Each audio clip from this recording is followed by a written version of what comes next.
Et c'est parti pour découvrir deux autres sélecteurs très connus, très utilisés, qui sont les classes et les ID. Alors, une classe en premier. Ce qu'on va faire ici, imaginons on n'a pas un H1, mais on a un paragraphe. Un paragraphe, alors hop, un paragraphe, j'ai dit, avec l'orem 5 ou l'orem 10, et on en fait pas mal ici. On fait Alt, Maj, Alt, flèche du bas, et on descend comme ça. Ok, donc ils apparaissent juste ici, je vais zoomer un petit peu juste pour qu'on puisse les voir un petit peu mieux. Et ici, donc je dis que tous mes paragraphes, ils vont avoir un fond avec background orange comme ça, ok, background orange, très bien. Vous notez que j'ai écrit BG, j'ai appuyé sur Entrée ou sur Tab, et ça va me l'écrire directement. Ça aussi, c'est avec Emmet, c'est des petits raccourcis que, à force, j'utilise beaucoup, mais c'est vrai qu'avec vous, pour commencer, on va les écrire doucement, les propriétés. Donc, background, seconde propriété qu'on découvre, c'est le fond, d'accord, c'est le fond, et tout simplement, on leur donne la couleur orange. Mais là, on le donne à tous les paragraphes. Qu'est-ce qui se passerait si j'ai vraiment envie d'avoir un de ces paragraphes qui n'a pas la même couleur?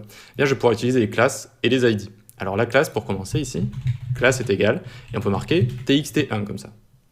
Pour accéder à une classe, tac, on fait point txt1, et c'est bon, j'y suis. J'écris mon background, je vais écrire cyan par exemple. Cyan, tac, hop, on a la couleur qui change ici, vous voyez, que maintenant c'est cyan, et c'est seulement mon paragraphe ici. Vous notez également que tous les paragraphes, on leur donne le background orange, mais que ça c'est passé au-dessus. Ça s'appelle la spécificité et la cascade. La cascade, c'est si par exemple ici, après P, j'écris background red, eh bien, ils vont tous passer en rouge. C'est-à-dire que l'élément qui est en bas de la cascade l'emporte sur l'élément du dessus. D'accord? Donc ça, c'est c'est quelque chose qu'on verra un petit peu, un concept qu'on verra un petit peu plus tard. Et il y a aussi la spécificité qui fait que les classes l'emportent sur les sélecteurs d'éléments HTML. Voilà. Ça aussi, on le verra un petit peu plus tard. Pour l'instant, on a appris là à utiliser une classe, d'accord? Donc c'est un attribut HTML qu'on rajoute, et directement on est allé le sélectionner avec un point. Les classes, ça sélectionne avec des points. Des classes, on peut en avoir plusieurs.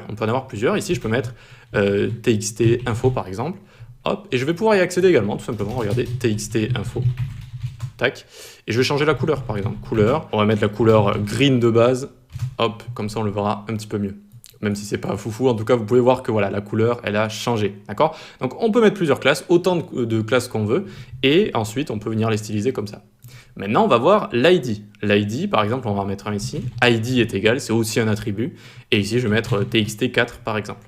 Pour accéder à l'ID, je vais prendre un hashtag txt4, et lui, je vais lui mettre un background crimson. C'est une couleur un peu rouge, voilà, un peu rouge, un petit peu foncé. Voyez, et donc ça a fonctionné, tout simplement. Mon ID a fonctionné, mais alors, quelles sont les différences entre les classes et les ID? Eh bien, les ID, il faut seulement en avoir un seul. Si on a envie d'en utiliser avec un élément, on ne doit toujours en mettre qu'un seul maximum par élément. Un seul ID maximum, alors que des classes, je peux en mettre autant que je veux. Je peux mettre autant de classes que je veux, d'accord? Les ID, on n'en met qu'un seul. Et là, vous allez me dire, oui, testons pour voir s'il dit n'importe quoi ou pas. Ici, je vais mettre txt5. Et ici, txt5, hop, on va mettre background violet, hop. Et ça ne va pas fonctionner. Ça n'a pas fonctionné. Vous voyez qu'on a rajouté txt5, hein, c'est l'ID qu'on a juste ici, mais il va seulement écouter le premier ID. D'accord? Si je mets background violet ici, c'est bon, ça va bien fonctionner. D'accord? Donc toujours un seul ID par élément, si vous avez envie d'en utiliser un, et autant de classes que vous voulez. C'est particulièrement important aussi parce que les ID, c'est assez utilisé en JavaScript. Pour pointer sur des éléments, c'est assez pratique parce qu'on sait qu'un ID, il n'y en a qu'un, ça nous permet vraiment de bien cibler un élément.